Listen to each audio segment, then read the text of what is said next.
Saat ini kita akan membicarakan sesuatu yang sangat kontroversi, yaitu tentang printing money, di mana Newmind saat ini, Bosman, mempromosikan MMT, Modern Monetary Theory, yang berbasis pada sejarah panjang yang penggagasnya adalah Michael Hudson untuk dibawa di dalam pemerintahan Indonesia ke depannya.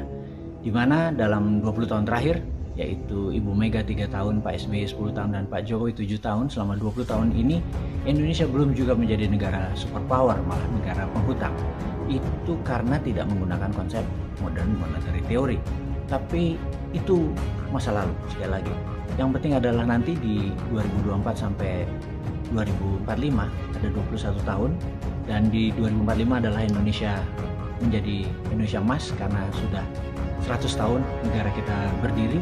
Kita harapkan dalam 21 tahun ke depan, pemimpinnya siapapun itu harus membawa Indonesia menjadi negara superpower.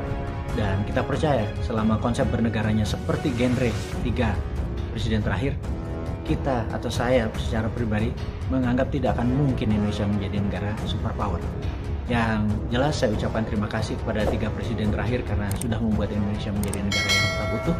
Itu adalah sebuah prestasi, utuh aja prestasi. Nah, kedepannya kita lebih dari utuh. Kita ingin negara kita sehat, berdaulat, dan pastinya negara Indonesia harus menjadi negara superpower. Sekali lagi, harus menjadi negara superpower karena Indonesia memang ditakdirkan menjadi global player. Contohnya adalah kita dengan kekuatan laut kita, kekuatan selat kita, kekuatan mineral kita, dan kekuatan di atas tanah kita yang tanahnya sangat subur. Untuk menjadi food country itu syaratnya semuanya terpenuhi.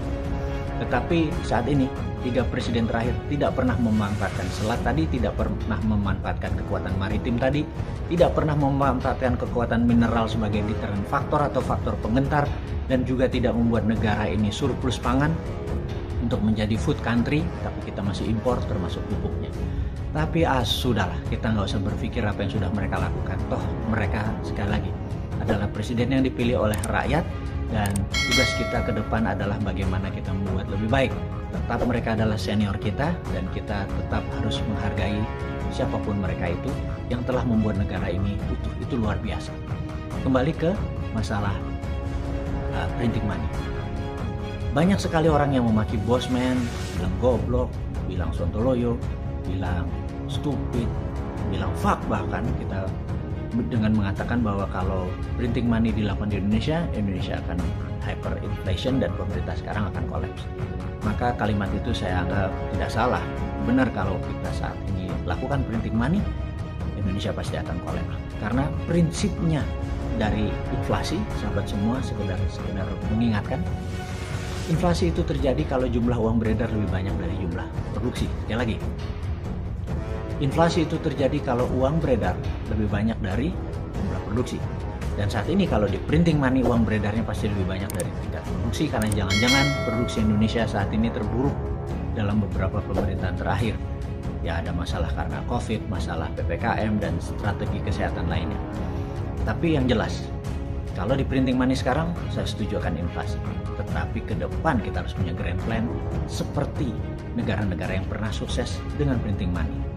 Misalnya kita mulai dari Jerman Barat. Jerman di tahun 1918, Jerman adalah negara kalah perang dunia pertama, dan dia harus menanggung biaya perang. Apa yang terjadi? Jerman dimiskinkan dari dua sisi. Jermannya sudah terpuruk, dan kemudian Jermannya harus menanggung biaya perang. Kita lompat sebentar dari 1918 ke 1933 atau 15 tahun kemudian, Jerman mulai melakukan invasi. Mereka mulai menyerang negara-negara di sebelahnya, dan di 1938 atau 20 tahun setelah mereka kalah perang dunia pertama, mereka menaklukkan Eropa. Nah, singkat cerita adalah bagaimana caranya negara tersebut, dari negara yang terpuruk rata tanah tersebut, bisa menjadi negara superpower dalam waktu 15 tahun. Apakah mereka dari neraca perdagangan? Mereka dagangnya plus, kemudian impornya sedikit. Boro-boro mereka bisa produksi untuk ekspor. Yang mereka lakukan adalah printing money, Deutschmark, terhadap mesin perang. Itu yang dilakukan kencang sekali.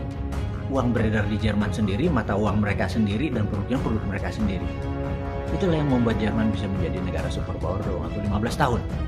Dan kita lompat kemudian ke tahun 1933 sampai 1956, tapi yang jelas dari 33 sampai 36 FDR, Franklin Delano Roosevelt atau FDR, mempunyai New Deal.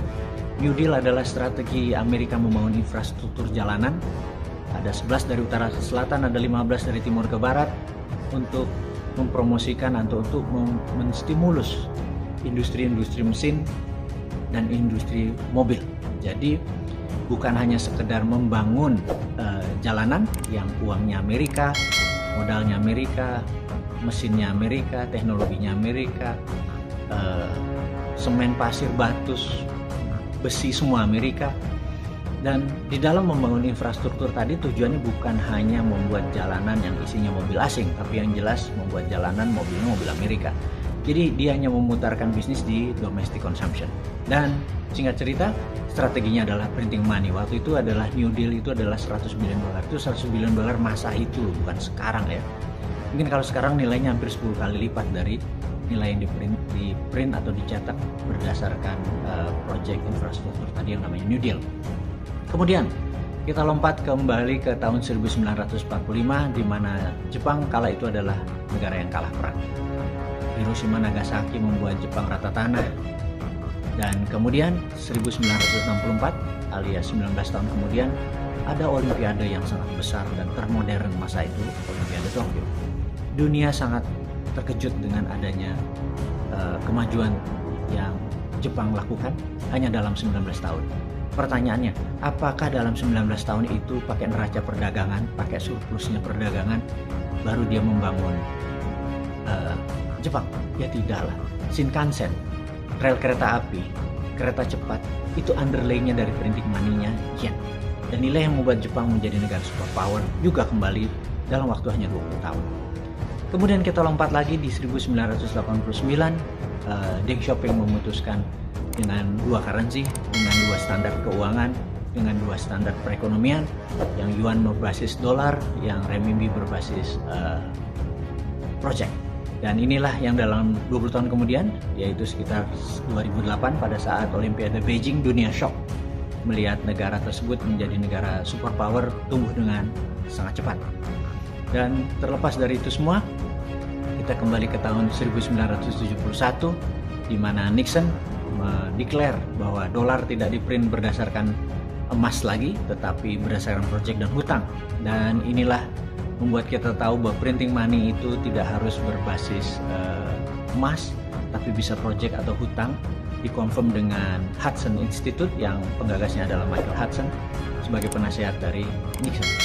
Singkat cerita sahabat semua, itu adalah alasan kenapa Bosman dengan new mind-nya, dengan modern monetary teorinya, mempromosikan printing money untuk Indonesia ke depan, untuk menjadikan Indonesia negara yang berdaulat, tidak lagi berhutang, tidak lagi bergantung pada Tiongkok, tidak lagi tergantung pada FDI atau Foreign Direct Investment, tetapi bergantung pada DDI, Domestic Direct Investment.